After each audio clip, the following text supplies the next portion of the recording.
प्यारे साथियों, मित्रों और विद्यार्थियों, भारत के लार्जेस्ट ऑनलाइन प्लेटफॉर्म अनअकैडमी में आप सभी का स्वागत, अभिनंदन। जैसा कि आप सब लोगों को पता चल गया होगा कि अनअकैडमी के प्लेटफॉर्म पे थोड़ा-सा एक बदलाव आया है और बदलाव ये रहा हल्का-सा कि अब अनअकैडमी के स्पेशल के जो भी क्लासेस हैं, वो एक कोड के बाद में ही आप देख पाओगे। उससे पहले हम जैसे भी कोई भी लिंक दिखता था उसको ओपन करते थे तो क्लासेस ओपन हो जाया करती थी। अब आप डिस्क्रिप्शन में किसी भी कैटेगरी को आप सिलेक्ट करते हैं जैसे आरपीएससी, यूपीएससी या एसएससी, तो उसके अंतर्गत स्पेशल क्लासेस खोलने के लिए जैसे आप पुराने वालों के लिए नहीं है, कोई नया लर्नर आता है तो उसमें आपको एक कोड माँगेगा। आप किसी भी एडुकेटर का कोड उसमें लगा सकते हो। कोई ज़रूरी नहीं है मेरी क्लास के लिए मेरा ही कोड लगाओ या किसी और की क्लास देखनी है तो वहाँ उसी का लगाओ। एक ही बार कोड लगेगा, वो कोड लगाने के बाद में आपकी सभी क्लासेस हैं, वो किसी भी टीचर की, किसी भी कैटेगरी क्लास हो, वो ओपन हो जाएगी। ये निःशुल्क है, इसका कोई चार्ज नहीं है। सभी स्पेशल क्लासेस के लिए निःशुल्क है और अगर आप मेरा कोड लगाते हैं तो मेरा कोड आप सब लोगों को पता है।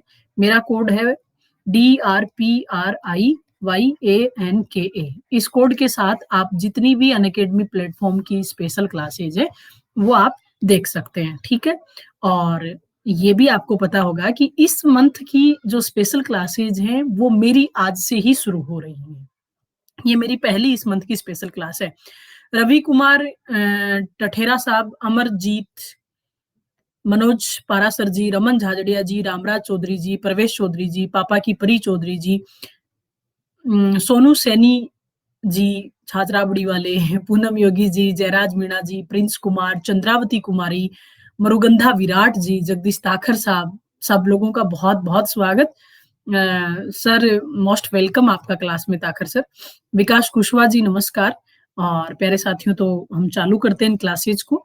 मेरा क्लासेज का टाइम रेगुलर 5:05 से लेके 6:05 तक रहेगा। कुछ क्लासेस मैंने मिडाइवल की उठाई हैं, देन उसके बाद में हम 1-2 दिन बाद में कुछ एमसीक्यू आपको करवाएँगे और फिर मॉडर्न हिस्ट्री के कुछ टॉपिक्स यहाँ उठाएँगे। आज जो टॉपिक लिया गया वो आपने बहुत सुन रखा है। अब पता चलता है कि कितना आपको आ रहा है या नहीं, तो मेरे साथ आप एक नई इतिहास दृष्टि यहाँ क्रिएट कर लीजिए। आज के आपके टॉपिक का नाम है भावना जी। हाँ, आज पहली क्लास शुरू हो रही है प्रिंस, स्पेशल की पहली क्लास है और इसका टॉपिक का नाम है शेरशाह सूरी।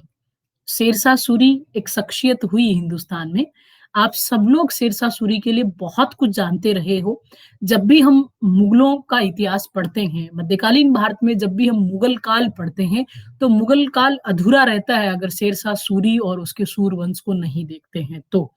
अब बात की जा रही है यहाँ पे ये कि शेरशाह सूरी ने ऐसा क्या कमाल किया कि लंबे टाइम तक और इवन मैं तो ये सोचती हूँ कि 15 वर्ष तक पूरा हिंदुस्तान था वो इस व्यक्ति के नाम के पीछे चला। तो अचानक से इतनी बड़ी एम्पायर जो मुगल काल की थी, वो एक समय पे एकदम खत्म प्राय हो गई और एक नई शक्ति यहाँ देखने को मिली, जिसका नाम शेरशाह सूरी है। तो सूरी का क्या कार्य रहा, इस पे हम छोटी-सी बातचीत यहाँ कर पाते हैं। देखिए प्यारे साथियों, आप सबको एक चीज़ का पता है, आप सुनते आए हैं कि 21 अप्रैल बहुत अच्छे से याद रखना इस तारीख को, 21 अप्रैल 1526 को भारत के इतिहास में एक बहुत प्रसिद्ध लड़ाई हुई थी और उस लड़ाई का नाम क्या था जी? Battle of Panipat fest. Battle of Panipat fest यानी पानीपत का प्रथम युद्ध। Very good. पानीपत का जो प्रथम युद्ध था वो 21 अप्रैल 1526 को संपन्न हुआ। टोटल पानीपत के प्यारे विद्यार्थियों कितने युद्ध हुए हैं जी? 3 युद्ध हुए हैं। क्लियर? अब देखिए पानीपत का प्रथम युद्ध, ख्यालिया जी नमस्कार, 21 अप्रैल 1526 को हुआ और किस-किस के मध्य हुआ जी? ये हुआ था सुल्तान वर्सेस बादशाह के मध्य। सामने एक सुल्तान और एक बादशाह है। सुल्तान कौन है जी? सुल्तान मैं क्या बात कह सकती हूँ कि इस युद्ध में जो शामिल सुल्तान है जिसका नाम है मित्रों इब्राहिम लोदी। और आप सब जानते हैं कि इब्राहिम लोदी न केवल लोदी वंश का अंतिम सुल्तान है, बल्कि पूरे सल्तनत काल का भी अंतिम सुल्तान है और भारत का भी अंतिम सुल्तान है। बोलो सही बात है। भारत का अंतिम सुल्तान भी इब्राहिम लोदी है, दिल्ली सल्तनत का अंतिम सुल्तान भी इब्राहिम लोदी है और लोदी काल का, लोदी वंश का अंतिम सुल्तान भी कौन है जी? इब्राहिम लोदी ही है। और उसके सामने है जी एक बादशाह और बादशाह कौन आ रहा है जी? भारत पे कौन अटैक कर रहा है? फरगना का एक बच्चा है, फरगना का एक निवासी है, जिसने थोड़े समय पहले काबुल पे अधिकार कर लिया था और उस व्यक्ति का नाम है जी बाबर। एक जने ने पूछा मैम सुल्तान और बादशाह में क्या अंतर होता है? आज ही की प्लस क्लास में ज़्यादा भी नहीं तो मतलब 30 मिनट तक मैंने कंटिन्यू एक अंतर बताया है बादशाह में और सुल्तान में। तो उसके लिए आप doctor Priyanka referral code use कीजिए, यूज़ करके आप मेरी प्लस क्लासेज़ में आइए और प्लस क्लासेज़ में आपको डिटेल से न केवल हम सुल्तान बताएँगे, बल्कि बादशाह भी बताएँगे, खलीफा भी बताएँगे, पैगंबर भी बताएँगे, अल्लाह ताला भी बताएँगे, सब बताया जाएगा। फिर भी अगर आप एक लाइन में सुनना चाह रहे हो सुल्तान और बादशाह में क्या अंतर होता है?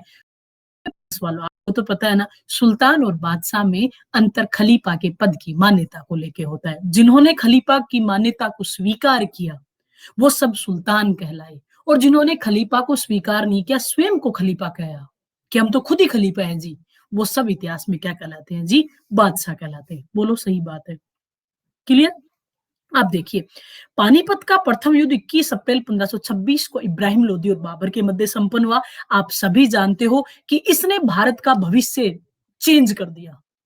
भारत के भविष्य में बदलाव आया और भारत में जो सल्तनत काल क्या हो गया जी? सल्तनत काल समाप्त हो गया और एक नवीन राजवंश की स्थापना हुई और उस नवीन राजवंश को आप इतिहास में किस नाम से जानते हो जी? उस नवीन राजवंश को मुगल राजवंश के नाम से संबोधित किया जाता है। इस मुगल काल में सबसे पहले जिस व्यक्ति ने हिंदुस्तान पे शासन किया, उस व्यक्ति का नाम था बाबर। और प्यारे साथियों, बाबर ने 1526 से लेके 1530 तक हिंदुस्तान में शासन सत्ता संभाली। 1530 में बाबर का निधन हो गया। बाबर के निधन के बाद में बाबर का जो राज्य था, यानी दिल्ली की जो राजगद्दी थी, विजय कृष्णिया जी नमस्कार, वो बाबर के पुत्र को प्राप्त हुई और बाबर के पुत्र का नाम क्या था मित्रों? हुमायूं।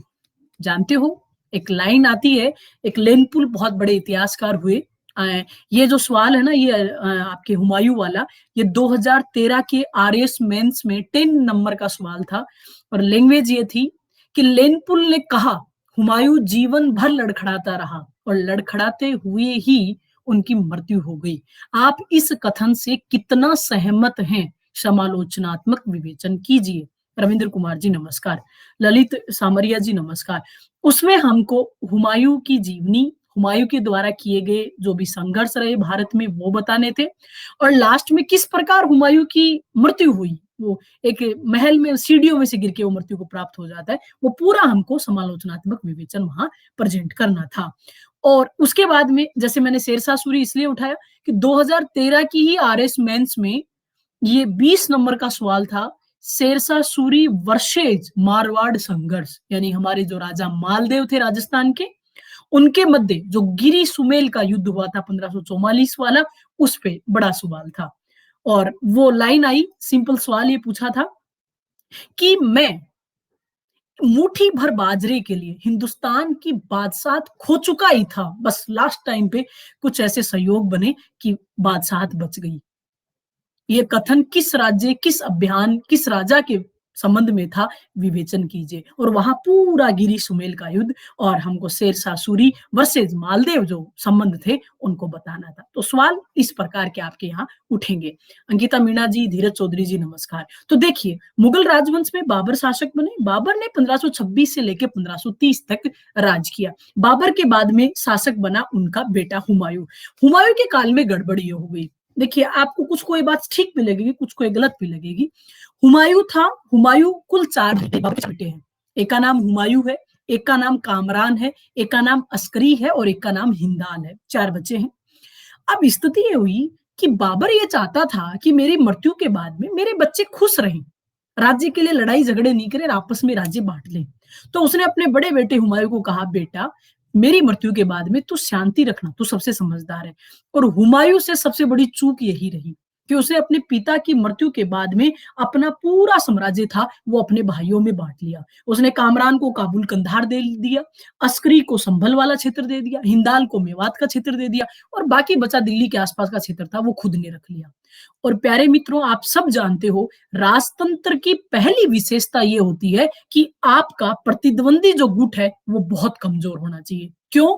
क्योंकि राजतंत्र में अगर आपका प्रतिद्वंदी जो गुट है वो मजबूत हुआ तो आप कभी भी बेहतर ढंग से प्रशासन नहीं कर सकते।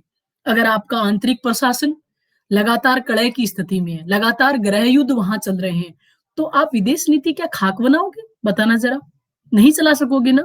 तो लोकतंत्र में तो हम कहते हैं विपक्ष का मजबूत होना जरूरी होता है, लेकिन राजतंत्र में विपक्ष नहीं होना चाहिए। एक श्रेष्ठ शासक की महत्वपूर्ण आवश्यकता, पहली आवश्यकता यही होती है राजेश यादव जी, कि वो एक निरंकुश राजा हो, वो एक तानाशाही शासक हो। अब आप ये मत सोचना कि तानाशाह मैम ये कह रही है कि जनता के प्रति तानाशाह हो, नहीं नहीं नहीं नहीं। राजा कैसा होना चाहिए? कल्याणकारी निरंकुश बादशाह। अब आप कहोगे मैम कल्याणकारी और निरंकुश दोनों एक जैसे कैसे साथ कैसे हो सकते हैं? विरोधाभास आ रहा है।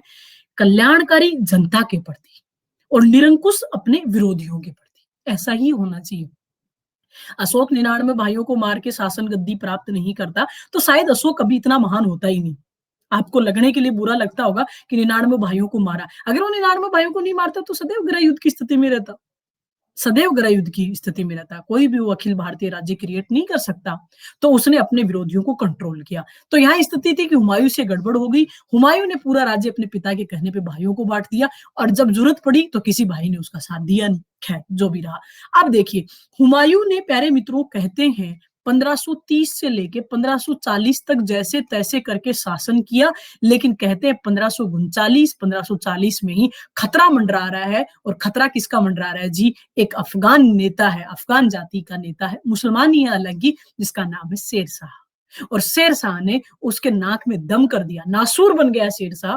और अल्टीमेटली 1540 में तो इतनी बुरी स्थिति क्रिएट हो गई कि हुमायूं को न केवल राजगद्दी छोड़ के भागना पड़ा, बल्कि हिंदुस्तान भी छोड़ के निर्वास करना पड़ा, गमन करना पड़ा। हिंदुस्तान से हुमायूं को आउट, मुगल साम्राज्य कुछ समय के लिए गायब। और प्यारे साथियों, बाद में शेरशाह सूरी ने 1540 से लेके 1545 तक तो खुद, और 1545 से लेके 1555 तक अपने उत्तराधिकारी, इसके उत्तराधिकारी आ रहे हैं बाद में, इस्लाम शाह सूर है, मोहम्मद आदिल शाह सूर है, वो लोग शासन कर रहे हैं। कहने का मतलब यही रहा कि 1540 से लेके 1555 तक 15 साल का एक ऐसा इतिहास नजर आया जिसमें सूर वंश ने संपूर्ण भारतवर्ष की राजगद्दी को संभाल के रखा। जैसे तैसे आगे स्थितियां बढ़ेगी कि 1555 में जो हुमायूं होगा वो कोशिश करेगा मछीवाड़ा और सरहिंद के युद्धों में, और कुछ इन अफगान सरदारों में दिक्कतें आएंगी तो वापस हिंदुस्तान में मुगलों के पैर जमेंगे। अगर शेरशाह सूरी के उत्तराधिकारी मजबूत स्थिति में होते तो शायद मुगल साम्राज्य वापस कभी आता ही नहीं। अब इसमें ये देखना है कि कौन ऐसी शख्सियत थी जिसने मुगल राजवंश को ही समाप्त प्राय कर दिया, कौन ऐसा व्यक्ति था जिसने हुमायूं को भारत से बाहर जाने के लिए मजबूर कर दिया, और कौन ऐसा व्यक्ति था जिसने लगभग संपूर्ण भारतवर्ष पे एक समय में अखिल भारतीय शासक के तौर पे शासन किया। तो हम बात करना चाह रहे हैं अभी यहाँ पे शेरशाह सूरी की और उसके सूरवंश की। रोहित चौधरी जी खुश रहो भाई, भाई साहब को धोख दे रहा, थैंक यू सो मच भाई, बहुत बहुत गॉड ब्लेस यू आपको। अब देखिए, अब हम बात करते हैं यहाँ पे शेरशाह सूरी की। देखिए क्या है शेरशाह सूरी के बारे में कुछ चीजें समझते हैं। शेरशाह सूरी है मित्रों जिसने 1540 से लेके 1545 तक भारत पे क्या किया जी? शासन किया। और अप्रत्यक्ष रूप से देखें तो 1540 से लेके 1555 तक इस सूरवंश का हिंदुस्तान में शासन रहा। इस शेरशाह सूरी ने एक राजवंश की स्थापना की जिसको हम सूरवंश के नाम से संबोधित करते हैं। प्यारे मित्रों, शेरशाह सूरी का जो राजवंश था दिनेश मीना जी, ये द्वितीय अफगान वंश कहलाता है। ये अफगान सेनापति है तो मुसलमान, मुसलमानों में कई होते हैं ना, अफगान होते हैं, पठान होते हैं, तुर्क होते हैं, अरब थे, सभी तो मुसलमान थे। मोहम्मद बिन कासिम भी मुसलमान था, अरब जाति का था, लेकिन महमूद गजनवी भी मुसलमान था, तुर्क जाति का था, मोहम्मद गोरी भी मुसलमान था, तुर्क जाति का था। तो है तो शेरशाह सूरी भी मुसलमान, लेकिन कैसा मुसलमान है? अफगान मुसलमान है। अब सवाल आपके यहाँ ऑब्जेक्टिव में आएगा कि शेरशाह सूरी ने जो सूर वंश यहाँ हिंदुस्तान में स्थापित किया वो कौन सा अफगान वंश था? वो दूसरा अफगान वंश था। तो अब माथा खराब हो गया। अब ये भी आना चाहिए, जब दूसरा अफगान वंश सूर वंश था तो पहला अफगान वंश कौन सा था मित्रों? पहला अफगान वंश कौन था? दूसरा तो तब बताएंगे ना जब पहला आए। प्यारे मित्रों, पहला अफगान वंश है वो लोधी वंश को कहा जाता है। जो लोधी वंश थे, जो लोधी बहलोल लोधी था, वो अफगानों की गिलजाई कबीले की साउखेल शाखा का बच्चा था।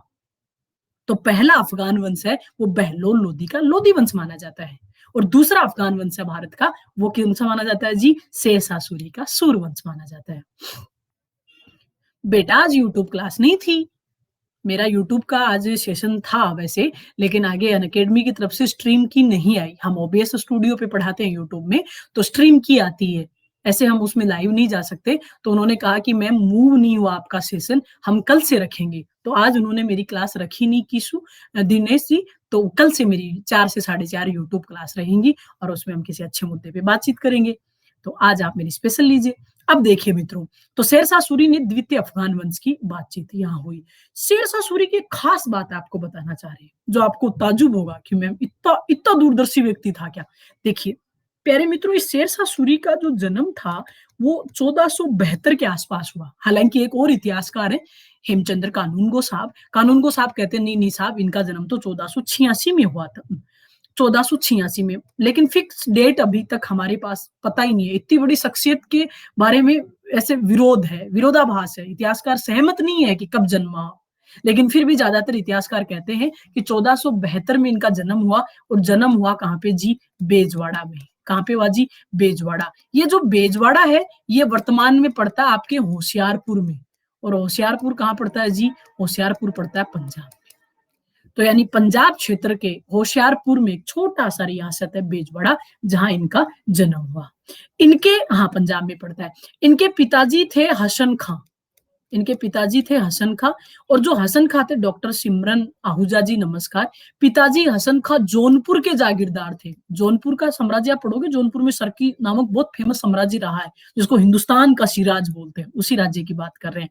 जौनपुर आपको आगे जाके मैं बताऊंगी कि आपने फिरोज शाह तुगलक का नाम सुना होगा। फिरोज शाह तुगलक ने जौनपुर नगर की स्थापना की थी, जो कि अपने विशिष्ट स्थापत्य और अन्य प्रकार के कल्चर के लिए फेमस है, और उसको हम वर्तमान में हिंदुस्तान का सिराज भी कहते हैं। ठीक है, गोपीराम गोदारा जी नमस्कार। तो इसके पिताजी जो हसन खां थे, वो जौनपुर के क्या थे जी? जागीरदार थे। और इन्होंने, हसन खां ने, अपनी पत्नी और जो शेरशाह, इसका बचपन का नाम क्या है? इस बच्चे का, जो शेरशाह सूरी है, इसका बचपन का नाम था प्यारे मित्रों फरीद। ठीक है, इसके बचपन का नाम है। तो यानी फरीद और उसकी माँ को बेजवाड़ा में छोड़ दिया। छोटा सा जमीन का टुकड़ा है। माताजी और बच्चा दोनों खेती बाड़ी करके अपना गुजारा बसारा कर रहे हैं। पिता को इनसे कोई लेना देना नहीं है। पिताजी बड़े व्यक्ति हैं, वो जौनपुर रहते हैं, जागीरदार है, लेकिन पत्नी और बच्चे से उनका कोई ज्यादा विशेष संबंध और लगाव यहाँ नजर नहीं आ रहा। कहने का मतलब ये था कि जागीरदार का बेटा होने के बावजूद भी बचपन बड़ा अभाव में शेरशाह सूरी का गुजरा। फरीद का बचपन है वो बहुत अभाव वाला, कि पिता ने तो छोड़ दिया। पिता तो जाते ही नहीं है, पिता तो पैसे भी नहीं देते, तो बेचारा खेती बाड़ी करके माँ और बच्चा दोनों अपना काम चला रहे हैं। लेकिन कहते हैं ना कि हर सफलतम पुरुष के पीछे एक महिला का हाथ होता है। इसकी माँ ने सदैव इसको अनुशासित जिंदगी दी। इसकी माँ ने सदैव उसको कहा कि बेटा, हमारी कोई ज्यादा इच्छाएं नहीं है, तू तो छोटी मोटी कहीं फौज में भर्ती हो जा, तो अपने घर का काम चल जाए। इसकी माँ चाहती थी ये सेना में भर्ती हो। और प्यारे साथियों, माँ के कहने पे ही फरीद भी चाह रहा है कि मैं सेना में भर्ती हो जाऊं। और सबसे पहले ये बिहार बिहार राज्य के जो सूबेदार थे, और जिनका नाम था बहार खां लोहानी, बहार खां लोहानी, उनके राज्य में सेना में भर्ती होने के लिए गए। और जाके उनको कहा, बहार खां लोहानी साहब, उसको बहार खां लोहानी या लोहनी भी बोल देते हैं, कि मुझे कुछ भी करो, मैं सेना में भर्ती होना चाहता हूँ। मेरी हाइट हेल्थ बढ़िया है एकदम, भाग दौड़ भी कर लेता हूँ, थोड़ा बहुत पढ़ने में भी ठीक हूँ। तो सबसे पहले, राजू मेघ जी नमस्कार, ये बिहार के सूबेदार बहार खां लोहानी की सेना में भर्ती हो गए। और कहते हैं कि बाकी ज्यादा टेंशन करता नहीं था, बढ़िया खाता पीता था, बढ़िया सेना में अपना जितना होता था अपना योगदान दिया करता था। एक टाइम पे कहा जाता है कि दंगल करवाया करते थे, पहले जो शासक हुआ करते थे, वो राज्य में लड़ाइयां करवाते थे पशु पशु की, या फिर इंसान पशु की। देखते हैं ना मूवियों में, या तो दो पशुओं का आपस में लड़ाया जाता है, या एक इंसान एक पशु को लड़वाया जाता है। तो खैर, ये किंवदंती है कि सही है, भगवान जाने। कहते हैं कि एक बार फरीद ने वहां बहार खां लोहानी के राज दरबार में एक शेर को मार दिया। अब मुझे ऐसा लगता है शेरनी को शाहरुख को मारा होगा, शेर को तो कहाँ मार देगा ना, इंसान से कितना ही बड़ा पावरफुल हो। लेकिन कहते हैं कि एक शेर को जान से मार दिया आपस में युद्ध में। और इस बात से बहार खां लोहानी तो बड़े खुश हो गए, दिल आ गया बच्चे पे। और बहार खां लोहानी ने कहा कि तेरा नाम फरीद नहीं है, तू तो क्या है? तू तो शेर खां है। तू तो क्या है? शेर खां। शेर को भी खाने वाला व्यक्ति है। शेर को ही टपका दिया वाला इतना स्ट्रॉन्ग व्यक्ति। तो जो ये शेर खां या शेर शाह जो हम देखते हैं, ये उपाधि है उसकी, नाम नहीं है। उसका नाम क्या है? फरीद। शेर खां या शेर शाह जो उसको उपाधि मिली वो बिहार के सूबेदार बहार खां लोहानी से मिली और आगे चल के इतिहासकारों ने शेर शाह के ही नाम से उसको संबोधित किया। तो आप ध्यान रखिए, शेर शाह उसका नाम नहीं है, उसकी उपाधि का नाम है। लेकिन आगे चल के वो उपाधि इतनी पॉपुलर और प्रसिद्ध हो गई देवेंद्र चौधरी जी कि उसको उसी नाम से इतिहास में जाना जाता है और पढ़ा जाता है। आगे देखिए प्यारे मित्रों, तो इस प्रकार से हमने देखा कि फरीद थे, फरीद क्या बन गए जी? फरीद अब शेर खां या शेर शाह बन गए। अब देखिए, इस व्यक्ति ने मुझे लगता है इतिहास पढ़ा था प्रियंका मैम से, और इतिहास में इसने एक चीज और पढ़ी थी, आपकी तरह बड़ा इंटेलिजेंट था, कि प्राचीन भारत का जो भी इतिहास हम देखते हैं, तो हमने सबसे पहले देखा कि जब 16 महाजनपदों की बात करते हैं तो महाजनपद आती है मगध, सबसे फेमस महाजनपद थी। और मगध महाजनपद में से जितने भी वंश थे, हर्यक वंश था, शिशुनाग वंश था, नंद वंश था, मौर्यों का वंश था, इन सब ने राजनीति में वैवाहिक संबंधों को बहुत महत्व दिया। जैसे राजनीति में धर्म को लोग बहुत महत्व देते हैं। आज तो आपको पता है राजनीति धर्म के नाम से ही जीती जाती है ना। तो धर्म बहुत एक ज्वलंत मुद्दा होता है, एक अपीलीय पावर रखता है राजनीति में। तो उसी प्रकार से एक टाइम पे ये भी लगा करता था कि मान लीजिए भाई मेरे 2 पड़ोसी राज्य हैं।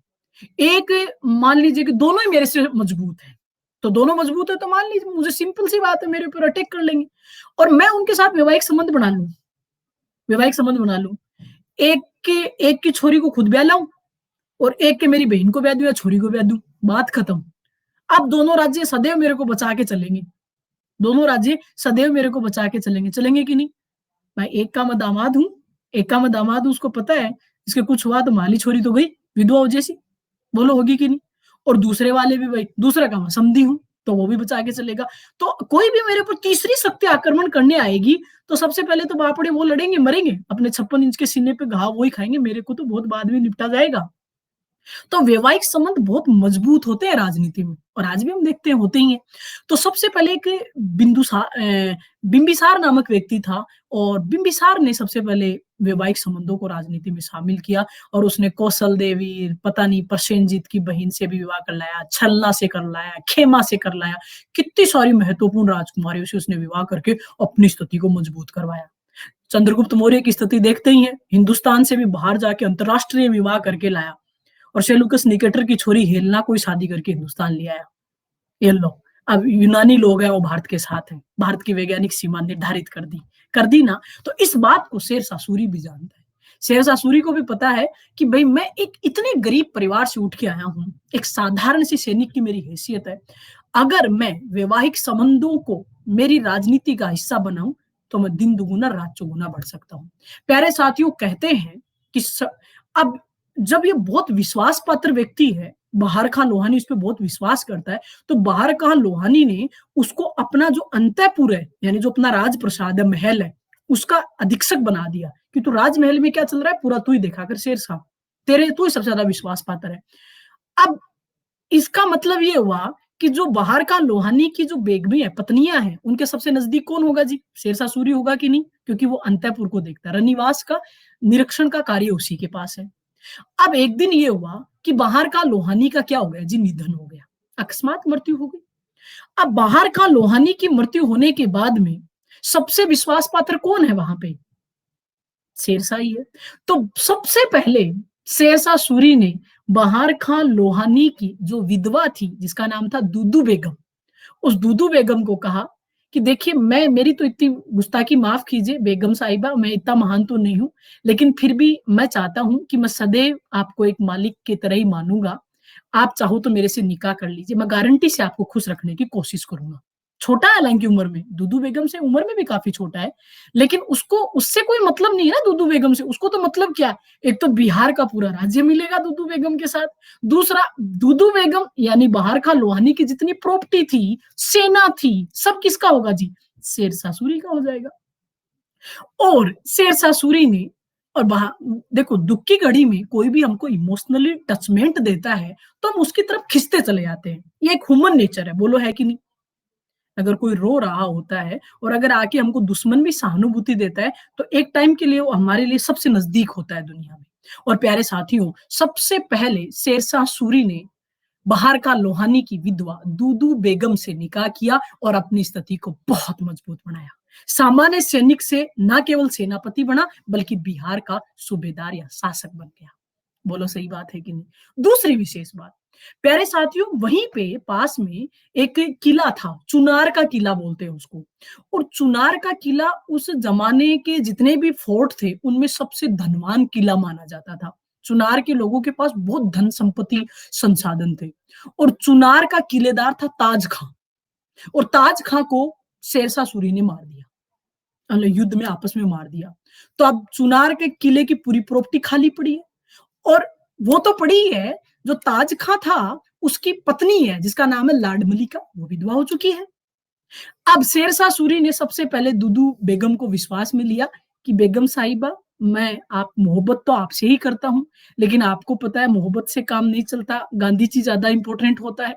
तो आप एक काम कीजिए, अगर आपकी आज्ञा हो तो मैं जो ताज खां की विधवा है लाड मलिका, उससे नाम मात्र का निकाह कर लेता हूँ। अपने को तो प्रॉपर्टी से ही मतलब है ना, प्रॉपर्टी अपनी, तो हम कितनी संसाधन, कितनी सेना बढ़ा लेंगे, फिर पूरे देश पे हम राज करेंगे। आप मेरी मल्लिकाए जहां होंगी, साहा बेगम तो आप ही को बनाऊंगा, मरियम उजमानी भी आप ही को बनाऊंगा। बोलो मंजूरी देते हो क्या? और आपको पता है मंजूरी तो नहीं भी देगी तो खैर ऐसा हुआ नहीं होगा, डायरेक्ट ही कर लिया, को बताने के क्रम में आपको बताया जा रहा है। तो फिर उसने दूसरा राजनीति में विवाह किया, और दूसरी उसकी बेगम है, वो कौन है जी? चुनार के किलेदार ताज खां की जो विधवा है लाड मलिका, उससे विवाह किया।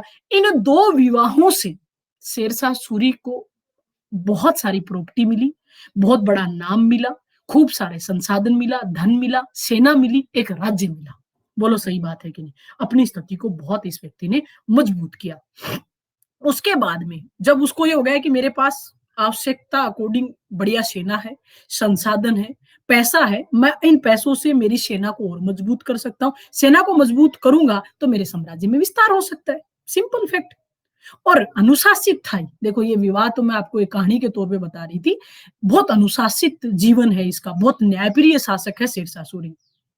और उसने बहुत ही न्यायप्रियता के साथ अपने राज्य को आगे बढ़ाने की कोशिश की और अपने कुछ अभियान चालू किए। और अभियानों में वो एक-एक राज्य को जीत-जीत के अपने राज्य का हिस्सा बनाने की कोशिश कर रहा है। और इन्हीं अभियानों में सबसे पहले उन्होंने बंगाल के शासक नुसरत खां के खिलाफ युद्ध किया और बंगाल के राजा नुसरत खां को पराजित किया और पराजित करके एक उपाधि हासिल की और उस उपाधि का नाम था हजरत-ए-आला, यानी वो सर्वोच्च सेनापति का पद प्राप्त कर लेता है। इस प्रकार हम देखते हैं कि शेरशाह सूरी के जीवन है वो पटरी पे आ जाता है। सामान्य सैनिक से कर्म उसके महत्वपूर्ण रहे।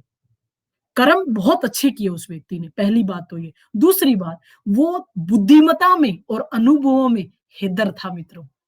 इसकी तुलना हैदर से की जाती है। अब्बास कासरवानी तो लिखते ही हैं कि वो इंटेलिजेंसी में सेकंड हैदर था।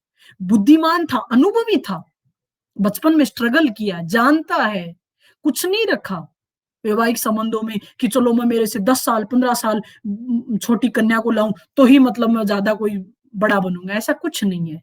इन चीजों को उसने सेकेंडरी स्थान दिया और बाकायदा इसका पहला मोटो क्या था जी? राज्य, राज्य था। और एक शासक का सबसे पहला धर्म राजन्य धर्म ही होता है और उसको भली भांति शेरशाह सूरी ने निर्वहन किया। विवाह उसके जीवन का एक हिस्सा था बस। बाकी वो अनुशासित बहुत है मित्रों, और उसका अनुशासन उसके युद्धों में, उसके द्वारा किए गए अच्छे प्रदर्शनों में और मुगल राजवंश जैसे महान राजवंश को पराजित करने में ही दिख जाता है। ये शेरशाह सूरी वही व्यक्ति है, आपको ध्यान होगा जब बाबर ने भारत पे आक्रमण किया तो सबसे पहले पानीपत का युद्ध हुआ था, उसके बाद में खानवा का युद्ध हुआ था, खानवा के युद्ध के बाद में चंदेरी का युद्ध हुआ था बाबर का, है ना? बाबर ने चंदेरी का युद्ध किया था 1528-29 में, प्रियंका पुनिया जी नमस्कार। और चंदेरी के युद्ध में राजा पराजित हुए थे मेदिनी राय बाबर से, याद आता होगा थोड़ा बहुत। वो युद्ध था जिसमें मेदिनी राय को पराजित करके और बाबर ने इसमें भी जिहाद का नारा दिया था, हालांकि चंदेरी के युद्ध में भी बाबर ने। और जो राजपूत वीर थे उनके सरों की मीनार बनाई गई थी, उसी युद्ध की बात कर रही हूँ। इस युद्ध में शेरशाह सूरी ने मुगलों की तरफ से भाग लिया था, मुगलों का सेनापति बन के शामिल हुआ था। और जब उसने बाबर की सेना को अंदर से देखा तो उसकी पूरी कमियां भाप लाया और बाद में वही स्टेटमेंट दिया था। एक 1529 में बंदे ने स्टेटमेंट दे दिया था शेरशाह सूरी ने। और स्टेटमेंट क्या दिया था? अगर भाग्य ने मेरा साथ दिया तो मैं सरलता से एक दिन इन मुगलों को भारत से बाहर खदेड़ दूंगा। और भाग्य साथ देता है उसका, और जस्ट इसके 11 साल बाद में 1540 में वो सच में मुगलों को भारत से बाहर खदेड़ देता है। तो सोचिए कितना दूरदर्शी है। 11 साल पहले इसको पता था कि इन मुगलों की कमियां मैं जान गया हूं, उनकी तरफ से युद्ध में शामिल होके कि ये जिहाद के नाम पे युद्ध करते हैं, ये धर्म के नाम पे युद्ध कितने दिन लड़वा लोगे। अगर आप राजपूत सैनिकों की मीनार बना के ही युद्ध जीतना आपको लगता है कि सफल हो सकता है, कितने दिन मीनारें बना लोगे दुश्मन सेना की। एक दिन कोई मजबूत सेना आएगी और आपकी सेना को तबाह कर देगी। किया इस व्यक्ति ने, तो सच में दूरदर्शी है। सच में है कि नहीं बताइए। खैर चलिए अब देखते हैं इसके बारे में, इसके कुछ अभियान। हाँ जी, ये देखिए आजकल क्या है कि अनअकैडमी ने एक स्पेशल हमको वो दिया है, सेटअप दिया है, हम उसी में पढ़ा सकते हैं। तो अब पूरी मेरी ये ऐसे ही आएंगी फोटो वोटो और ये नाम ऐसे। ये मेरा लिंक है प्लस क्लास का, आप कोई भी मेरी प्लस क्लास लेना चाहें तुरंत यहाँ जाएं, सीधा प्लस क्लास पे जा सकते हैं। ये रहा आपका शेरशाह सूरी, ठीक है। देखिए शेरशाह सूरी जन्म 1472 में बेजवाड़ा में, पिता हसन खां जी हैं, जौनपुर के जागीरदार हैं। बचपन का नाम इनका फरीद है। बिहार सूबेदार बहार खां लोहानी ने इनको पदवी दी थी शेर खां की। इनकी पत्नियां, पहली है दूदू बेगम बहार खां लोहानी की विधवा है, दूसरी है लाड मलिका चुनार के किलेदार ताज खां की विधवा है। अब्बास का सरवानी ने इसको बुद्धिमता और अनुभवों का दूसरा हैदर कहा है। इसके बारे में कुछ बातें हम आपको और बता देते हैं। प्यारे साथियों, ये कहते हैं कि शेरशाह सूरी ने इतना स्ट्रॉन्ग साम्राज्य यहाँ हिंदुस्तान में स्थापित किया कि इसके काल का मतलब एक इतिहासकार है जिनका नाम अब्बास का सरवानी मिलता है, जिन्होंने लिखा है कि बुद्धिमता और अनुभवों में वो हैदर के बराबर था।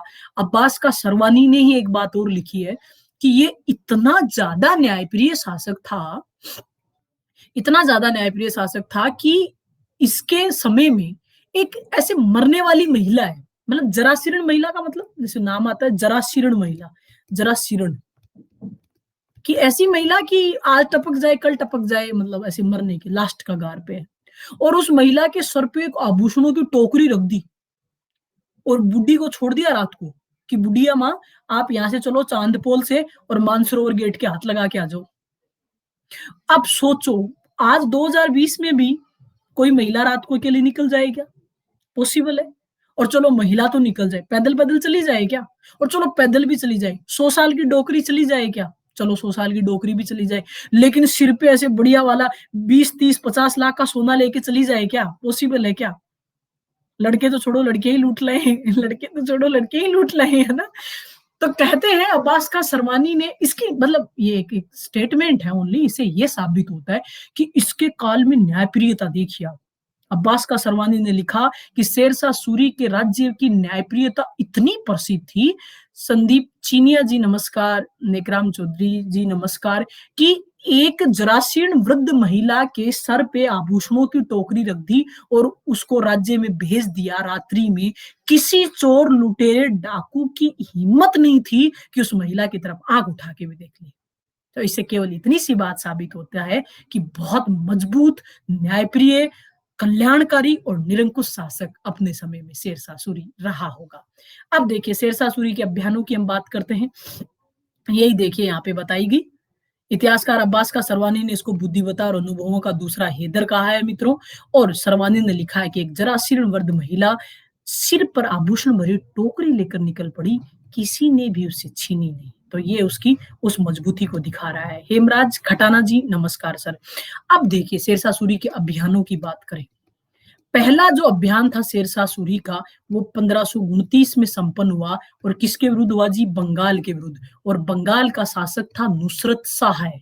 इस नुसरत शाह को इसने पराजित किया और इसको पराजित करके एक उपाधि धारण की। उस उपाधि को कहा जाता है हजरत ए आला की उपाधि। इसके बाद में इसने अपना दूसरा अभियान किया। दूसरा अभियान 1539 में संपन्न हुआ। बहुत फेमस युद्ध है, इसको इतिहास में चौसा का युद्ध कहा जाता है। कौन सा युद्ध कहा जाता है? चौसा का युद्ध। और इस चौसा के युद्ध में इसने पराजित किया किसको? मुगल बादशाह हुमायूं को। ये मुगल बादशाह हुमायूं के विरुद्ध हुआ। ये किसके विरुद्ध हुआ जी? मुगल बादशाह हुमायूं के विरुद्ध। आपको सबको पता है सुमित कुमार मीणा जी नमस्कार। हुमायूं अपनी जान बचा के गंगा नदी में कूद गए, वहां निजाम रुक्का नामक बिस्ती ने उनकी जान बचाई। निजाम रुक्का बिस्ती वो होता है ना, जो चमड़े की वो रखता है पीछे और पानी पिलाने का कार्य करता है ना। आज भी जो गवाड़िया ववाड़िया होते हैं पानी को ठंडा रखने के लिए, वो चड़स टाइप की चीज रखते हैं पीछे, ठीक है। तो वो बिस्ती था, और ये वही दिन था जब हुमायूं ने उसे प्रोमिस किया था कि निजाम रुक्का अगर जिंदगी ने साथ दिया और अगर फिर से नसीब में हिंदुस्तान की बादशाहत लिखी तो तेरे को एक दिन का बादशाह जरूर बनाऊंगा। और जब 1555-56 में वापस हुमायूं हिंदुस्तान लौट के भारत का फिर से बादशाह बनता है, तो इस निजाम रुक्का नामक बिस्ती को एक दिन का बादशाह बनाया जाता है। और ये वही बादशाह था जिसने चमड़े के सिक्के जारी किए एक दिन के बाद, क्योंकि भाई वो बिस्ती है तो चमड़े का कार्य करता है, तो इसने चमड़े के सिक्के जारी किए और एक दिन के बाद में हुमायूं ने उसको मौत के घाट उतरवा दिया। अब आप ये मत पूछना कि मैम ये काहे की उसको गिफ्ट था कि सजा थी, एक दिन का बादशाह बनाने के बाद में दूसरे दिन उसको मौत के घाट उतार दिया गया, ऐसा क्या हुआ होगा। वो वो आपको तभी बताऊंगी जब आप प्लस क्लास में होगे, ठीक है। खैर, शीतल धाकड़ जी नमस्कार। तो अगला उसका जो महत्वपूर्ण युद्ध है 1539 का चौसा का युद्ध था। और चौसा के युद्ध में हमने पाया कि उसने मुगल बादशाह हुमायूं को पराजित किया, और वो ये मान के चलो हुमायूं मरते मरते यहाँ पे बचा। आगे देखिए बेटा, ऐसा वो वही क्यों होगा, गंगा नदी के आसपास ही किसी क्षेत्र का होगा, चौसा के आसपास का। उसके बाद में अगला युद्ध है, उसको कहा जाता है प्यारे साथियों कन्नौज का युद्ध, और इसको हम इतिहास में बिलग्राम का युद्ध भी बोलते हैं। और ये बिलग्राम का युद्ध है वो सबसे ज्यादा निर्णायक युद्ध माना जाता है शेरशाह सूरी की जिंदगी में। इसमें भी उसने अंतिम तौर पे हुमायूं को पराजित किया, और हुमायूं के पराजय का यहाँ मतलब ये था कि हिंदुस्तान की संपूर्ण जो सत्ता है वो किसके हाथ में आज, संपूर्ण सत्ता इस शेरशाह सूरी के हाथ में आ गई है। और अब शेरशाह सूरी भारत का शासक बन गया है, और हुमायूं है वो यहाँ से विदेश भाग जाता है। बोलो सही बात है। तो तीसरा बड़ा युद्ध है इसका, वो कन्नौज बिलग्राम का युद्ध था, जिसमें इसने मुगल बादशाह का भविष्य निर्धारित किया और मुगल बादशाह को सोनल समाप्त कर दिया कुछ वर्षों के लिए। उसके बाद में देखिए, इतने से भी इसको संतुष्टि नहीं है, न्यायप्रिय राजा है। और एक राजा का पहला धर्म होता है युद्ध। राजा का पहला धर्म क्या होता है, युद्ध। अगर कोई राजा युद्ध नहीं करता है तो वो कोई श्रेष्ठ राजा नहीं है मित्रों। अशोक ने कलिंग युद्ध के बाद में युद्ध घोष की नीति को त्याग के धर्म घोष की नीति को अपनाया। ये 2020 के परिप्रेक्ष्य में बड़ा अच्छा लगता है हमको कि हाँ यार, उसने अंतरराष्ट्रीय राजनीति में धर्म के महत्व को समझाया, अहिंसा के महत्व को समझाया। लेकिन आप और मैं इस बात से इनकार नहीं कर सकते कि मौर्य जितना मजबूत साम्राज्य एक टाइम पे खत्म प्राय हो गया अशोक की मृत्यु के बाद, उसका कारण भी ये धर्मघोष ही था। बोलो सही बात है। जब तक युद्ध घोष था, मौर्यों की तरफ कोई आंख उठा के नहीं देखा, चाहे चंद्रगुप्त मौर्य हो, चाहे बिंदुसार हो, अशोक हो। जिस दिन अशोक के उत्तराधिकारी कमजोर हुए, जिस दिन गृह युद्ध स्टार्ट हुए, जिस दिन उन्होंने युद्ध करना त्याग दिया, उस दिन क्या हुआ जी, खत्म हो गया मौर्य साम्राज्य। तो एक राजा का सबसे महत्वपूर्ण धर्म युद्ध ही होता है मित्रों। तो प्यारे साथियों, इसने ऐसा नहीं कि अब वो भारत का राजा बन गया तो अब छोड़ो ना युद्ध करना, नहीं, उसने युद्ध कंटिन्यू रखे।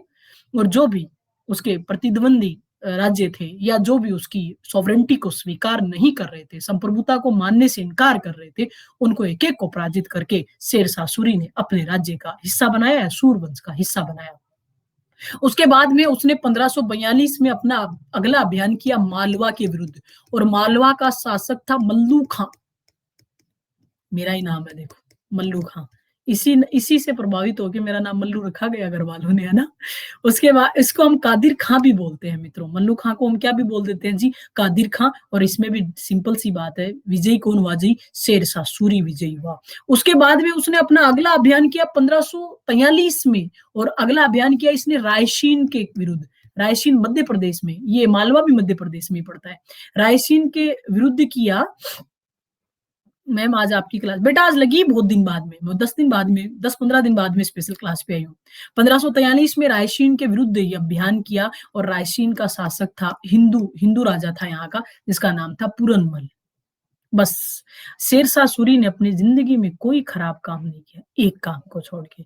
बस एकमात्र ये युद्ध था जो उसके जीवन पे एक कलंक माना जाता है। पूरी जिंदगी उसने एक से बढ़ के एक कार्य किए, लेकिन ये एक गलती की। गलती ये थी कि उसने पूर्णमल और पूर्णमल के पूरे परिवार को विश्वासघात से मारा यहाँ पे। वो राज्य के अंदर प्रवेश नहीं कर पा रहा था। उसने ये कह के कि मैं आपसे मित्रता करना चाहता हूँ, राज दरबार में प्रवेश किया और धोखे से पूर्णमल और पूर्णमल का पूरा जो हिंदू परिवार था, उसको शेरशाह सूरी ने मार दिया। और वो ये उस शेरशाह सूरी के जीवन का, उसके चरित्र का एक कलंक माना जाता है। और शेरशाह सूरी खुद मानता था कि शायद अगर मैं किसी दिन बहुत पश्चाताप से मरूँगा या मुझे सबसे बड़ा श्राप लगेगा, बद्दुआ अगर लगेगी तो पूर्णमल की मृत्यु और उसके परिवार की मृत्यु की ही लगेगी, और वही लगी एक टाइम पे, ठीक है? गौरव गुप्ता जी नमस्कार। तो अगला उसका अभियान था 1543 का, ये रायसीन के राजा पूर्णमल के खिलाफ हुआ। उसके बाद में प्यारे साथियों, उसका सबसे महत्वपूर्ण अभियान था, वो हुआ 1544 में। और 1544 में किस राज्य के विरुद्ध हुआ जी? मारवाड़ राज्य के विरुद्ध हुआ।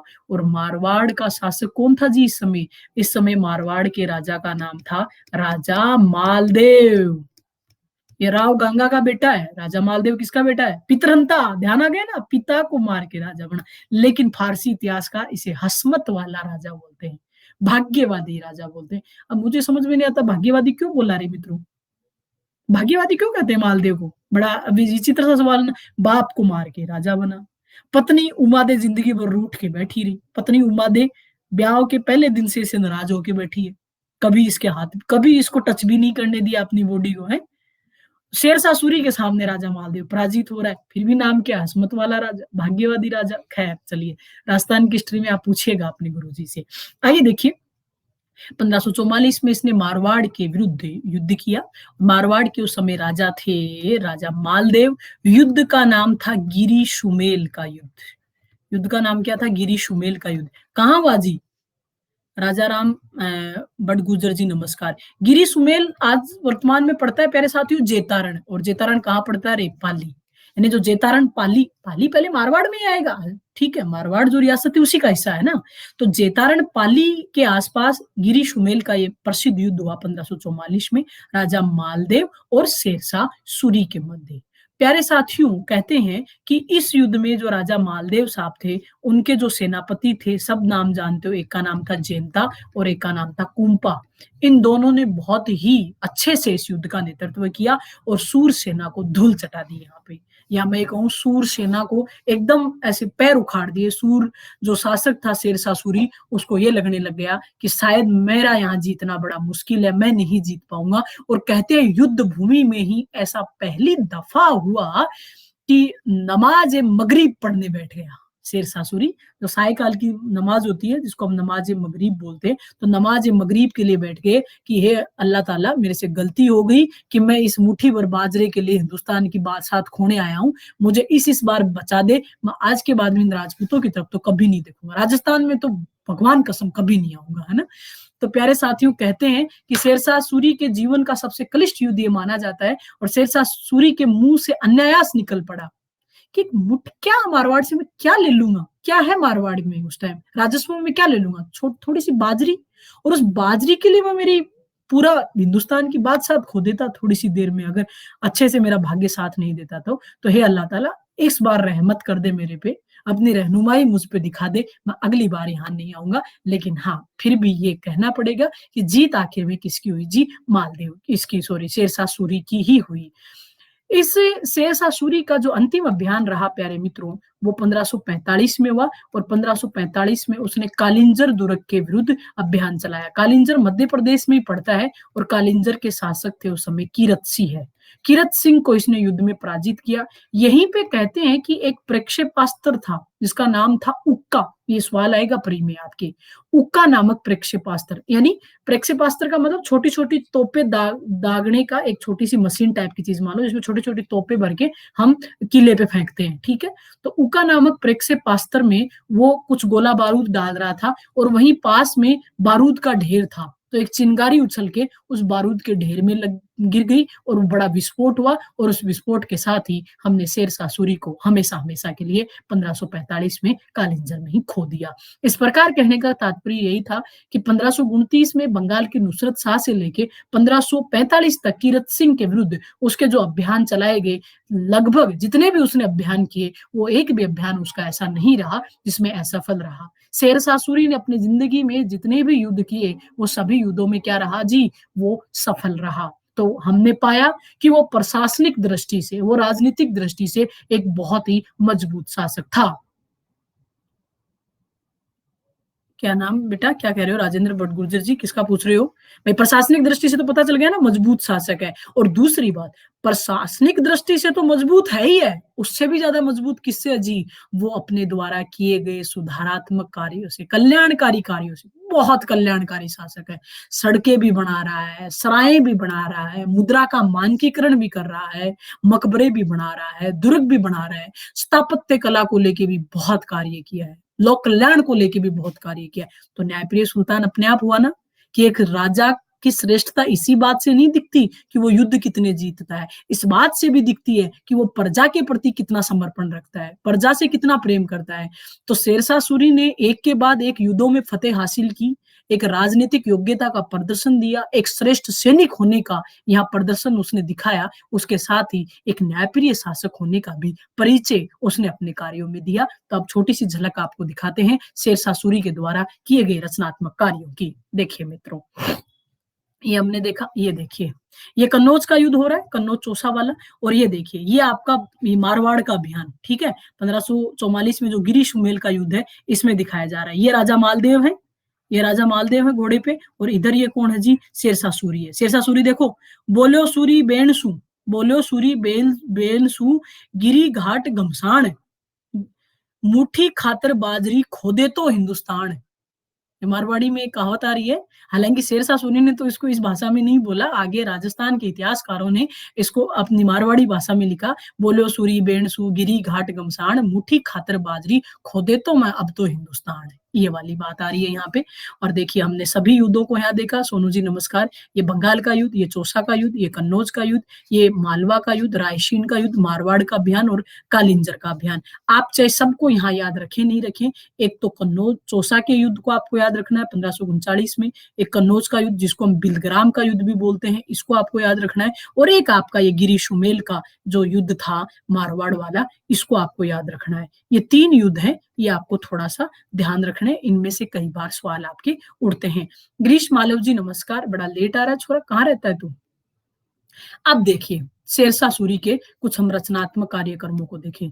रचनात्मक कार्यक्रम, प्यारे मित्रों, रचनात्मक कार्यक्रमों में पहली बात है, ये व्यक्ति 2 चीजें जानता है। आप मुझे बताइए, एक श्रेष्ठ जो राज्य होता है, राजतंत्र को देखना, लोकतंत्र की बात नहीं करे, एक माइंड में एक राजा को सेटअप करो और ये सोचो, जैसे आप ही राजा हो, ये सोच लीजिए ना, सोचना ही चाहिए, हम राजा ही हैं सब, अपने खुद के तो राजा ही हैं। सोचो कि हम सब अपने अपने लेवल पे अपने अपने क्षेत्र के राजा हैं। तो एक राजा की श्रेष्ठता किस किस बात में निहित होती है? एक श्रेष्ठ राजा किसको बोलेंगे? एक श्रेष्ठ राजा उसको बोलेंगे जिसका क्षेत्र विस्तार खूब हो। बोलो सही बात है कि नहीं? जिसकी भौगोलिक सीमाएं दूर दराज तक, दुर्लभ क्षेत्रों तक फैली हुई हो, पहली बात। दूसरी बात, प्यारे साथियों, एक श्रेष्ठ राजा किसको कहेंगे जी? एक श्रेष्ठ राजा की पहचान क्या होती है जी? उसके पास सैनिक शक्ति, यानी सैन्य जो शक्ति है वो बहुत जिसकी मजबूत हो, सैन्य शक्ति उसकी खूब मजबूत हो, वो एक श्रेष्ठ शासक होगा। तीसरी बात प्यारे साथियों, तीसरी श्रेष्ठता किससे देखेंगे जी? उस राज्य की मुद्रा प्रणाली, यानी उस राज्य की जो अर्थव्यवस्था है वो बहुत मजबूत स्थिति में हो, प्रजा भी बहुत सुखी रहे, राजा को भी खूब राजस्व आ रहा है। अगर प्रजा अच्छी स्थिति में है, राजा के राजकोष में अच्छा राजस्व आ रहा है, तो राजा उससे अच्छी सेना मेंटेन कर सकता है। बोलो कर सकता है कि नहीं? और अच्छी सेना अगर हमारे पास है तो हम हमारी भौगोलिक सीमाओं में बढ़ोतरी कर सकते हैं कि नहीं कर सकते? 2 में से एक है तो दूसरी अपने आप आ जाएगी। अगर आपके पास बढ़िया सेना है तो आप क्षेत्र अपने आप फैला लोगे। अगर आपका खूब क्षेत्र है तो आपके पास इतना ऑलरेडी संसाधन रहेगा कि आप उसे सेना मजबूत कर लोगे। 2 में से एक है तो दूसरी अपने आप आ जाएगी। अरे मोठ के साथ घून लाने की जरूरत थोड़ी होती है, अपने आप ही पीसे जाते हैं। सही बात नहीं है क्या? तो वही वाली बात यहाँ पे नजर आ रही है। तो देखिए, हमने यहाँ ये पाया कि ये क्षेत्र विस्तार इस प्रकार का नज़र आ रहा है कि हम देखते हैं कि शेरशाह सूरी ने क्षेत्र खूब विस्तार किया है, बंगाल को जीता है, मालवा को जीता है, मारवाड़ को जीता है, रायसीन को जीता है, कालिंजर को जीता है, मुगलों को पराजित किया है, तो क्षेत्र विस्तार खूब है। सैन्य शक्ति भी इसकी खूब मजबूत है। बिहार के बाहर खां लोहानी की पूरी सेना इसकी है, ताज खां के जो किलेदार सॉरी ताज खां था जो किलेदार चुनार का उसकी पूरी सेना इसकी है। एक टाइम पे इसने खुद ने अपनी पूरी सेना को मजबूत कर लिया। मुगलों की जो बची हुई सेना थी वो एक टाइम पे इसकी है। अब तीसरी बात केवल ये नजर आ रही थी कि मुद्रा प्रणाली को वो शीतल कितना मजबूत करता है। मुद्रा प्रणाली का मजबूत होना बहुत जरूरी होता है और प्यारे साथियों मुद्रा प्रणाली को इस व्यक्ति के द्वारा मजबूत करने के लिए 2 सिक्के जारी किए। पहला इसने सिक्का जारी किया चांदी का और उस चांदी के सिक्के को क्या कहा जाता है जी? रुपया कहा जाता है। इसका वजन हुआ करता था 180 ग्राम। दूसरा इसने जारी किया तांबे का सिक्का और तांबे के सिक्के को कहा जाता है दाम और ये था 380 ग्राम का।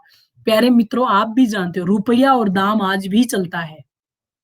आज जो हम रुपया देखते हैं, दाम भी बोलते हैं हम, रुपये को ही दाम बोल देते हैं। इसकी शुरुआत किसने की है जी? शेरशाह सूरी ने। सोचो कितना दूरदर्शी राजा रहा होगा, कितना मजबूत राजा रहा होगा। और वी.एस. स्मिथ आधुनिक भारत के एक इतिहासकार है जिनको हम बोलते हैं विसेंट आयर स्मिथ। विसेंट आयर स्मिथ ने एक बात कही कि ये जो रुपया और जो दाम था, वो वर्तमान ब्रिटिश प्रणाली का आगे चल के आधार बना। आगे चल के ब्रिटिश ईस्ट इंडिया कंपनी और ब्रिटिश क्राउन ने जो टकसालें हिंदुस्तान में स्टेब्लिश की और उन टकसालों से जो मुद्रा जारी की गई वो मुद्रा भी कौन सी थी जी? रुपया और दाम ही था। तो यानी आधुनिक भारत को जो वर्तमान जो मुद्रा प्रणाली प्रोवाइड करवाई है या वर्तमान मुद्रा प्रणाली का जो जन्मदाता है वो कौन है जी? आपका उस समय का शेरशाह सूरी है। तो बहुत मजबूत स्थिति। उसके बाद में प्यारे साथियों इसने कुछ करवाए रचनात्मक कार्यक्रम, कुछ स्थापत्य से संबंधित कार्यक्रम और स्थापत्य के कार्यक्रमों में सबसे पहले इसने सासाराम में अपना मकबरा बनवाया। सासाराम कहाँ पड़ता है जी? सासाराम बिहार में पड़ता है। बिहार में सबसे पहले इस शेरशाह सूरी के द्वारा अपना मकबरा बनाया गया और इस मकबरे की खास बात ये है कि ये मकबरा चारों तरफ से पानी से घिरा हुआ है। इसके चारों तरफ जैसे हमारा जयपुर का जल महल है, तो जल महल के चारों तरफ पानी है, तो वैसे इसके चारों तरफ पानी है और बीच में क्या है जी? आपका ये मकबरा है। बीच में क्या है? मकबरा है। और इसीलिए इतिहासकार कनिंघम जो महोदय हैं, इतिहासकार ही नहीं है, भारतीय पुरातत्व विभाग के भी अध्यक्ष रहे हैं कनिंघम, ध्यान है ना? हम पढ़ते हैं इंडस वैली सिविलाइजेशन में सब जगह नाम आता है। कनिंघम महोदय ने इस सासाराम के मकबरे को ताजमहल से भी सुंदर बताया है। ताजमहल चारों तरफ से पानी से नहीं घिरा हुआ, ताजमहल तो केवल यमुना नदी के तट पे बना है। बस उसकी नींव में नीचे कहते हैं कि लकड़ी की नींव है और वो यमुना नदी के पानी से नमी रहती है उसमें। जिस दिन यमुना नदी सूखेगी ताजमहल गिर जाएगा। या हमने चारों तरफ 4 बाग पद्धति बनाई है। ताजमहल के चारों तरफ 4 बाग पद्धति है, 4 हमने छोटे-छोटे सरोवर बना रखे हैं, जहाँ पे हम फोटो खिंचवाते हैं ना। ट्रम्प आया था, ट्रम्प ने फोटो खिंचाई थी उसके सामने खड़े होके, आप लोगों ने भी देखा होगा। लेकिन ये तो ऐसा है जिसमें तो जाने के लिए ही आपको नाव का प्रयोग करना पड़ेगा। बीच में पानी में बना हुआ है, तो कितना मुश्किल और क्लिष्ट रहा होगा। तो कनिंघम महोदय ने कहा कि अगर मैं स्थापत्य की बात करूं तो मुझे ऐसा लगता है कि ये ताजमहल से भी सुंदर कृति है। कौन सी? सासाराम का मकबरा। तो देख सकते हैं जिंदगी में एक बार तो देखा ही जा सकता है। तो पहला इसका निर्माण कार्य। दूसरी बात प्यारे साथियों इसने वहीं पे बिहार में ही रोहतासगढ़ का किला बनवाया। रोहतासगढ़ का फोर्ट बनवाया। बहुत सुंदर फोर्ट है, बहुत मजबूत फोर्ट है और प्यारे साथियों पूरा पत्थर का बना हुआ फोर्ट है, यानी एक किले का भी निर्माण करवाया गया। इसके बाद में प्यारे साथियों इसने दिल्ली का पुराना किला बनवाया। खूब लोग जानते हो दिल्ली का पुराना किला किसने बनाया है जी? दिल्ली के पुराने किला आप देखे घूमे भी होंगे कुछ लोग। आजकल तो वो एक तरह से लव पॉइंट है। वहाँ कभी जाने का मौका मिले, हम गए एक बार, तो हमको बस केवल कपल ही नज़र आए, बाकी वहाँ बड़ा कुछ था नहीं। एंट्री भी हालाँकि चिप-विप से एंट्री होती है और बड़ी ताज्जुब की बात ये थी कि सब लोग बस अब आप जो कपूर चंद कुली समृति गार्डन है ना आपके जयपुर वाला, डिट्टो वैसा ही है। समृति गार्डन में तो क्या खूब हरियाली है, वहाँ वहाँ तो ऐसा कुछ है भी नहीं। वहाँ तो ऐसा कुछ है भी नहीं, वहाँ तो पेड़-वेड़ भी काट लिए पूरे, एकदम साफ-सुथरा ही पड़ा है, खंडर पड़े हैं और आप और मेरे जैसे छोरे-छोरियाँ वहाँ घूमते-फिरते हैं, बाकी कोई लेना-देना नहीं है। तो वो गार्ड साहब बैठे थे पुराने किले में, तो मैंने उनको पूछा कि आपके पास में ही बैठ के कुछ हरकतें सही नहीं हो रही, तो आप इनकी तरफ वैसे देख भी नहीं रहे हो, नज़रअंदाज कर रहे हो गार्ड साहब? तो उन्होंने कहा मैम शुरुआत-शुरुआत में तो देखा करते थे, जो शुरुआत थी जब हम नए-नए आए थे। लेकिन मैम अब तो मतलब हमारी आँखें थक गई देख-देख के, पेट भर गया तो अब हम नहीं देखते, है ना? तो मुझे वो गोवा वाली वो बात याद आ गई कि हम जब गोवा एक बार गए तो स्थिति ये हुई कि हम ऑटो में बैठे फ्लाइट पूरी गोवा तक शायद नहीं गई थी, हम नागपुर तक ही गए थे फ्लाइट से, फिर हम आगे शायद बस से गए। तो वो जो ऑटो वाला होता है, ऑटो में सामने वो काँच लगा रहता है ना, तो ऑटो वाला फिर देख ले, फिर देख ले। तो क्या रहता है कि कोई अपनी तरफ बार-बार देखता है ना, तो नहीं चाहते हुए भी नज़रें पड़ जाती हैं। अब ह्यूमन नेचर है, दिख ही जाता है चाहे कोई भी हो। थोड़ी देर तो मैं देखती रही, वो भी मेरी तरफ देखे, मैं भी उसकी तरफ देख लूँ, फिर वो काँच में से मेरी तरफ देखे, मैं भी देख लूँ। फिर मैंने अल्टीमेटली उससे पूछा, मैं कहा, "भाई साहब एक बात बताओ यार, तू गोवा में ऑटो चला रहा है, तो ऐसे बावड़ों की तरह देख रहा है, कुछ अलग नज़र आ रही हूँ।" तो उसने मुझे एक बात बोली बहुत प्यारी-सी, कह रहे, "मैम, हम लोग केवल इसलिए देख रहे हैं कि मैं पहली लड़की देखा हूँ पिछले 5-10 साल के मेरे लाइफ में कि जो फुल एकदम ऐसे कपड़े-वपड़े में आई है, बाकी तो यहाँ तो मैम ऐसा कुछ सिस्टम है नहीं।" तो मैंने कहा, "तो आप उनको नहीं अरे क्या मैम, उनको तो देख-देख के थक लिए, अब तो हम उनको देखते हैं, कोई पूरा दिखता है क्या हमको?" है ना? तो वही वाली बात थी यहाँ पे। आर्मी लॉयर जी नमस्कार। तो दिल्ली का पुराना किला है, उसका निर्माता कौन है जी? दिल्ली के पुराने किले को आपके शेरशाह सूरी ने बनाया। इसके बाद में आपको पता ही है कि उसने चौसा का युद्ध किया था हुमायूँ के विरुद्ध, तो पूरे चौसा को बर्बाद कर दिया, सॉरी कन्नौज का युद्ध किया था, तो पूरे कन्नौज नगर को इसने उजाड़ दिया था और कन्नौज नगर को उजाड़ के उसकी जगह एक नया नगर बसाया, जिसको कहा जाता है शेरसूर नगर। कौन-सा नगर कहा जाता है? शेरसूर नगर। इस प्रकार हमने देखा कि इसने ये 4-5 महत्वपूर्ण कार्य किए। इसके अलावा इसका सबसे मजबूत कार्य अगर मुझे कोई इतिहास में नज़र आता है, तो वो आता है इसके द्वारा कुछ सड़कें और कुछ सरायों का निर्माण करवाया गया। इसने कुछ सड़कें बनाई अपने जीवन काल में और कुछ सराय बनाई। सराय का मतलब होता है एक तरह से धर्मशाला, रुकने का स्थान। में रात्रि को कोई व्यापारी जा रहा है तो बीच में स्टॉप कर लेता है ना, सामुदायिक जो भवन होते हैं, उसको कहा जाता है सराय, ठीक है? आगे चल के इन सरायों को कानूनगो ने साम्राज्य रूपी राज्य की धमनियाँ कहा है, कि ये मसल्स हैं एक राज्य की और इनका प्रयोग था वो सूचनाओं को जो डाक होती थी, उनको द्रुत गति से भेजने के लिए किया जाता था। कि जब भी यहाँ से एक डाक जाएगी दूसरी जगह, किसी सराय पे स्टॉप करेंगे, दूसरा व्यक्ति वहाँ से उठाएगा, आगे पहुँचा देगा। तो इससे क्या था कि एक तरह से पोस्ट ऑफिस के रूप में और रहने की धर्मशालाओं के रूप में सरायों का प्रयोग हो रहा है और सड़क इसने बहुत सारी अपने जीवन में सड़कें बनाई, लेकिन उनमें 4 सड़कें सबसे इम्पोर्टेंट मानी जाती है, जिसमें सबसे इम्पोर्टेंट सड़क थी, वो बंगाल के सोनार गाँव से चालू होती थी। कहाँ से चालू होती थी? जी बंगाल, बंगाल कहाँ पड़ रहा है बोलो? बंगाल के सोनार गाँव से चलेगी, सोनार गाँव से फिर दिल्ली आएगी, दिल्ली से प्यारे साथियों फिर आगे लाहौर जाएगी और लाहौर में फिर पंजाब जाएगी, पंजाब में अटक तक जाती थी। तो यानी बंगाल के सोनार गाँव से लेके पंजाब के अटक तक इतनी लंबी विस्तृत इसने एक सड़क बनाई, जिसको उस ज़माने में कहा जाता था सड़क-ए-आज़म और आज आप क्या बोल देते हो इसको? Grand truck road. तो आज की जो ग्रांड ट्रक रोड है, सबसे व्यस्ततम सड़क मानी जाती है, सड़क-ए-आज़म। बहुत, बहुत ज़्यादा इस पे व्यापार-वाणिज्य होता है। जीटी रोड हम बोलते हैं। तो जीटी रोड का निर्माता कौन था जी? आपका शेरशाह सूरी ही था। इतनी इतनी स्ट्रॉन्ग इसने मजबूत सड़क उस समय पे बनाई, पहली सड़क थी इसके काल की। उसके बाद में दूसरी इसने बनाई आगरा से बुरहानपुर तक, आगरा टू बुरहानपुर तक। ये भी बहुत प्रसिद्ध सड़क रही। आगरा से बुरहानपुर दोनों ही उत्तर प्रदेश में पड़ते हैं। तीसरी सड़क बनाई प्यारे साथियों इसने आगरा से चालू की, आगरा से जोधपुर होते हुए हमारे चित्तौड़गढ़ तक। क्योंकि राजस्थान का भी उस समय पे बड़ा व्यापारिक महत्व था और राजपूतों को तो धीरे-धीरे जीत ही रहा था ना भाई, मारवाड़ को तो जीत ही लिया था।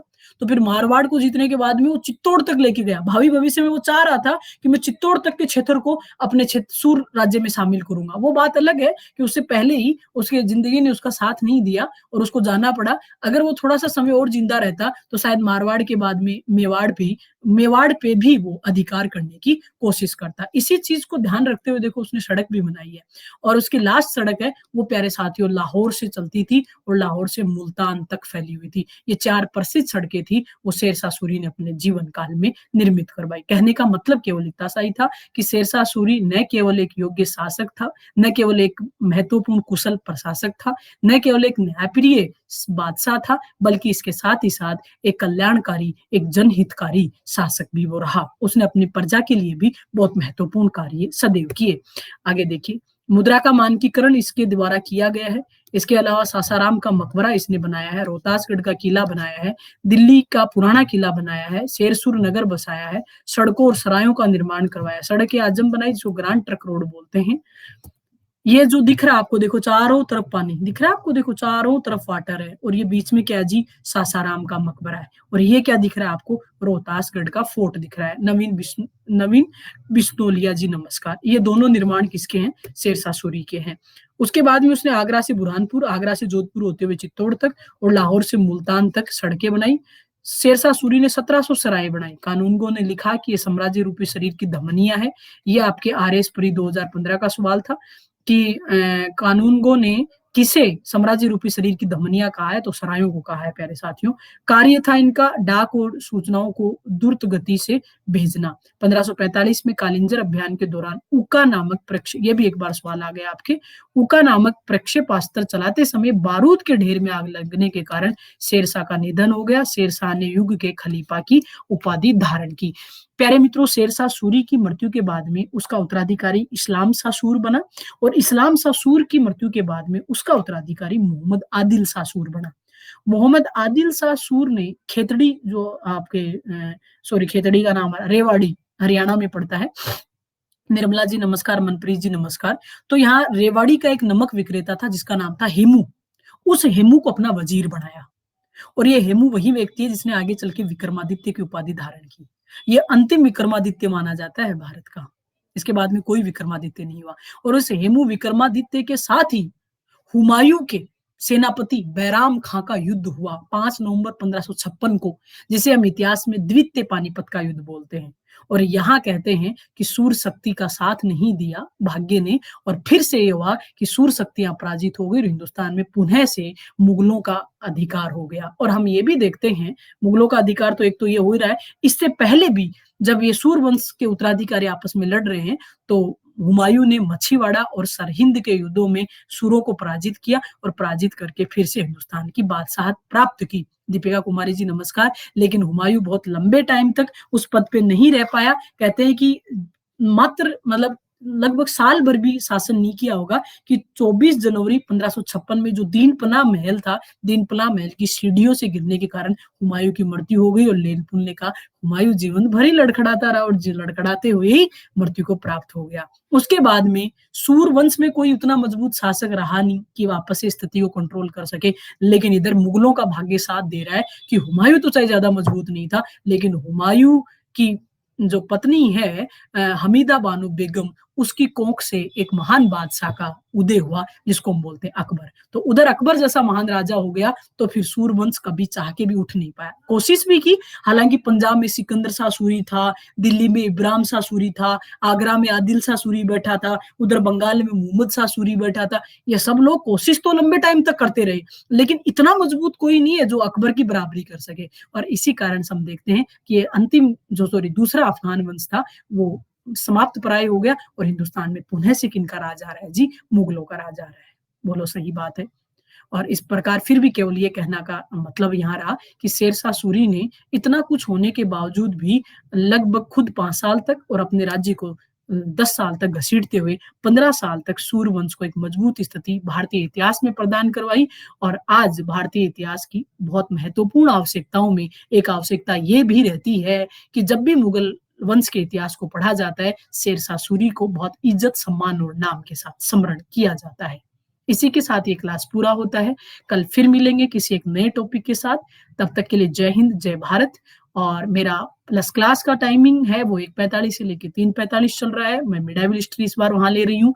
मेरा यूट्यूब का क्लास है वो 4 से 4:30 चलता है। और मेरा ये स्पेशल वाला क्लास है, ये 7 तारीख तक आपके इसी टाइम पे रेगुलरली डेली शाम को 5:05 से 6:05 तक रहेगा। आप सब लोगों ने मुझे ध्यानपूर्वक सुना, उसके लिए सब लोगों का दिल से बहुत बहुत शुक्रिया। और क्लास अच्छी लगी हो तो लाइक कर देना, वो तो आप लोगों ने किया ही है, शेयर करना चाहो तो कर देना। जय हिंद, जय भारत। बाय मित्रों।